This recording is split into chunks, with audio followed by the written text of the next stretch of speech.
There is a ledger book in a shoebox in Tulsa, kept by a woman who raised 5 children through the worst of the 1930s on a husband's income that some months simply didn't arrive at all, and every single page of it is proof of something modern budgeting apps have never once had to solve. She wrote down everything, not the big things. There weren't big things, most months. The nickel spent on thread, the egg traded for a spool of the same, the $2 borrowed from her sister in March, paid back in June with a jar of preserves added on top because cash alone, between 2 women who trusted each other, felt like it wasn't quite enough to say thank you with. She fed 5 children and a husband on a budget that, converted honestly into today's dollars, wouldn't cover a single week of groceries for a family that size in most American cities now. And she did it for years. Not one bad month. Years, plural, of a household income that could vanish for weeks at a time when the work simply wasn't there, in a country that had no real safety net yet to catch her when it happened. Nobody went hungry in that house. Nobody went without shoes, though the shoes were resoled more times than most modern shoes are ever resoled at all.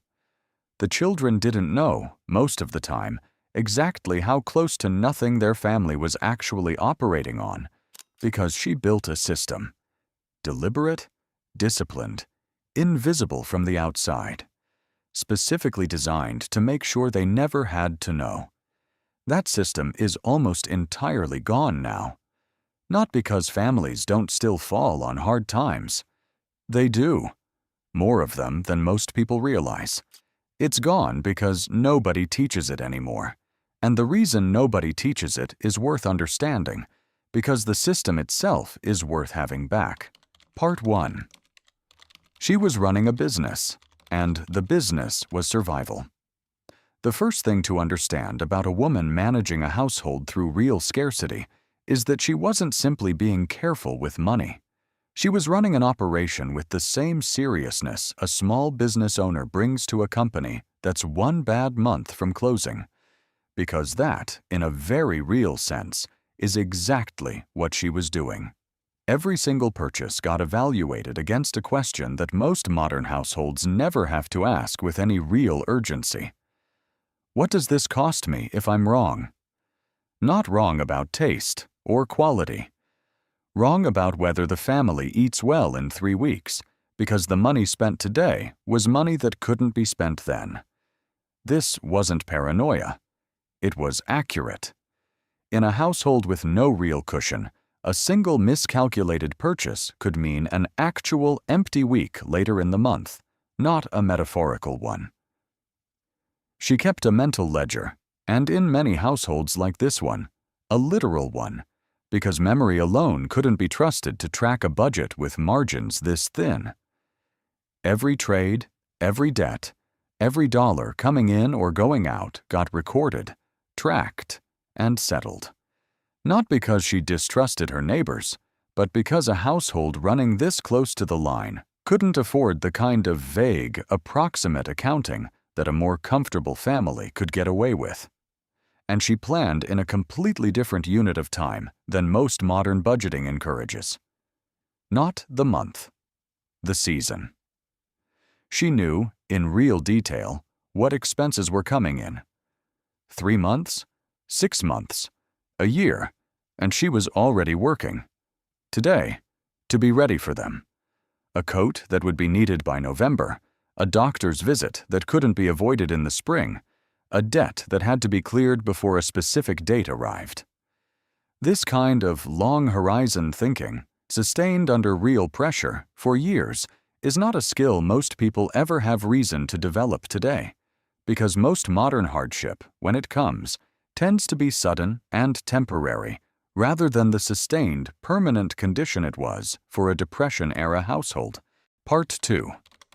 The invisible economy that ran alongside the cash one. Cash was only one part of how a household like this actually functioned. Running alongside it, sometimes doing more of the actual work than money ever did, was an entire second economy that never touched a bank and rarely got written down anywhere but a private ledger like the one in that shoebox. Barter did enormous, unglamorous work. Eggs for thread. An afternoon of childcare for an afternoon of mending. A share of a garden's overproduction for a share of somebody else's canning labor a few weeks later. None of this required cash to change hands, which meant a household that was cash poor in a given month wasn't actually as poor as its bank balance suggested. It was rich in relationships, skills, and goods that simply didn't route through currency at all. Credit ran on trust instead of a bank. The corner grocer who let a family run a tab through a lean month, settled the moment work came back, was extending exactly the kind of credit a modern bank extends, minus the interest and minus the paperwork, based entirely on a reputation built over years of always eventually paying what was owed. A woman's name being good for credit at the local store was a genuine financial asset, built the same slow way any asset gets built, and it functioned, in a real crisis, as reliably as money in a drawer. And skill substituted for purchase, constantly, as the default rather than the exception. A woman who could sew didn't buy clothes. A woman who could can didn't buy vegetables out of season. A woman who could cut hair didn't pay a barber. Every skill she had, or could learn, or could trade for from a neighbor who had it, was a specific, permanent reduction in how much cash her household actually needed to survive a given month, which meant the real, felt severity of a bad month depended enormously on how many of these skills a woman had managed to accumulate before the bad month arrived. Part 3. The meal that cost next to nothing and nobody noticed. Feeding a family through real scarcity required a specific, learned discipline about food that has almost entirely disappeared from a culture built around a grocery store that's always open and a refrigerator that's always full. Nothing got wasted, in the literal, complete sense of that word. Bones went into stock before anything else happened to them. Vegetable scraps went into the pot, not the trash. Stale bread became a pudding, or a stuffing, or was ground into crumbs for the next thing that needed them. A ham bone could season a pot of beans for a week after the ham itself was long gone. This wasn't a virtue performed for its own sake. It was the plain arithmetic of a household that could not afford to let food value disappear into a garbage can that a wealthier household wouldn't think twice about. Meals got built around the cheapest available protein and bulk, dressed up with skill rather than money. Beans, cornmeal, potatoes, and whatever the season's garden or the barter economy had provided formed the actual foundation of most meals, with meat treated as a seasoning and an occasional feature rather than the centerpiece it's become in a modern plate. A skilled cook could make this genuinely satisfying, not merely survivable, which was its own kind of skill, quietly essential, and almost never credited as the achievement it actually was. And the portioning itself was managed with a precision that would strike most modern households as extreme. A mother often ate last and ate least, a fact that shows up again and again in accounts of households like this one, not stated as a sacrifice exactly, because stating it that way would have made it a topic of conversation, and she generally preferred that it not be. It was simply how the arithmetic worked out most nights in a household where the children's needs were counted first, and whatever remained afterward was hers. Part 4. The dignity she protected. Even when the money was gone, here is the part of this system that's easy to overlook if you only look at the numbers. An enormous amount of a poor mother's actual labor during hard times went into making sure the hardship stayed as invisible as she could manage to make it. Clothes got mended so carefully, so skillfully, that a patched garment could pass for an unpatched one from any reasonable distance. Not out of vanity, but because a child who looked visibly poor at school carried a burden that a child who simply looked plain and neat did not have to carry. The mending wasn't just repair. It was a specific, deliberate defense of a child's dignity in a world that judged families instantly and often unkindly by their visible poverty. She managed appearances with real intention. A clean house, a pressed collar, a full plate on the table even when the ingredients on it cost almost nothing, all communicated a specific message to a world quick to make judgments. This family is struggling, not failing. That distinction mattered enormously, socially and practically, in a period when visible poverty could cost a family its credit, its standing, and sometimes its ability to get help at all. And she rarely let the children carry the actual weight of the numbers. They knew money was tight. That much couldn't be hidden entirely. But the precise grinding arithmetic of exactly how close to nothing the family was operating on typically stayed with her alone, carried silently, so that a child's daily experience of the household could remain as stable and as safe-feeling as she had any power left to make it. This is, in its own way, the most remarkable part of the entire system, and the part most likely to go completely unnoticed. An enormous amount of her genuine skill went not into the budget itself, but into making sure nobody outside her own private ledger ever had to see exactly how thin it was. Part 5. The network that caught her when her own system wasn't enough. No household, however well managed, could survive real hardship entirely alone, and the women who ran systems like this one knew it. The system depended, at its foundation, on a genuine network of mutual obligation between households that were all, in their own way, one bad month from the same edge. A church that quietly kept a fund, or a pantry, or simply a list of which families needed watching that month.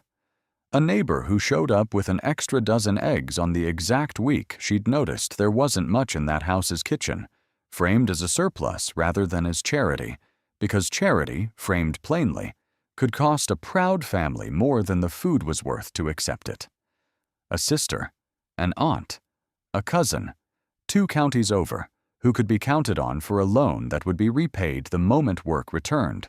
No interest, no paperwork, just the same understanding that ran the corner grocer's tab. This network only worked because everyone in it had at some point been on both sides of it, the giving side and the receiving side, which meant accepting help wasn't the humiliation it might otherwise have been. It was simply the same system running in the other direction, exactly as it would again someday, for someone else, when her own bad month eventually came. Part 6. Why this system stopped getting taught. This knowledge didn't disappear because it stopped working. It disappeared, largely, because post-war prosperity meant fewer households needed it urgently enough to teach it with real seriousness, generation after generation, the way it had been taught to her. Rising wages, employer benefits, and eventually a real government safety net absorbed much of the sheer, sustained precarity that had made this system necessary in the first place. Credit cards replaced the corner grocer's handwritten tab, offering credit to nearly anyone regardless of reputation, which meant the specific, patient work of building a trusted name at a local store stopped being a financial necessity. Cheap, abundant food and a refrigerator in every kitchen meant the discipline around waste, portioning, and stretching a meal stopped being urgent enough to insist on.